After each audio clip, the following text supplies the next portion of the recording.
So thank you for joining me on episode 3 of making of this mosaic. This is Tandy with TQ Mosaics, and here I am cutting up some travertine pieces. Now travertine is it's a soft material, so I don't need to wear gloves with this. But for the other tiles that are much harder, I do, because they can shatter little pieces around. But travertine is very soft. And I'm making a border here using some pieces.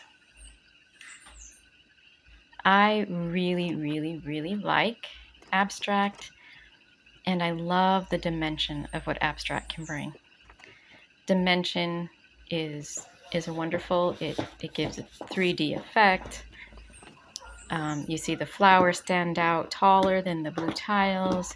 Then the middle, the marble, stands out even more than the flower. It just gives this dimension that is I just really love in the mosaics.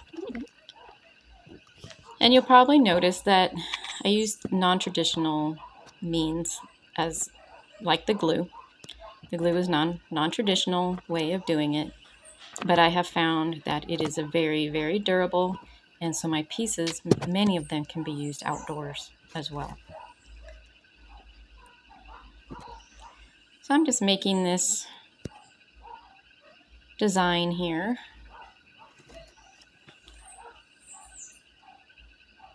You can see that there's spaces in between those blue tiles, and like I mentioned in the last episode, I'll show you what I have planned for that.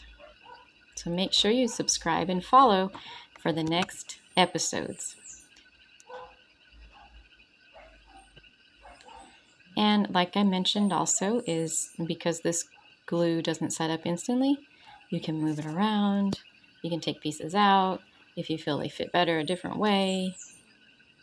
It's just fun and easy. You don't have to feel like once you set it down, it's there for good.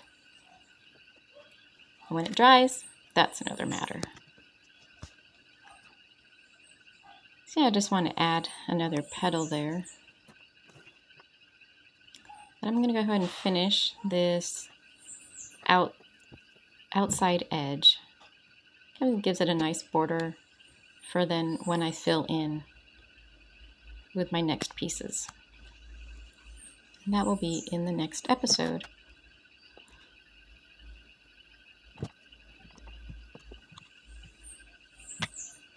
And in a future episode, I will show you my various tools, my various products. I have a wet file, a wet stone to file some tiles if needed.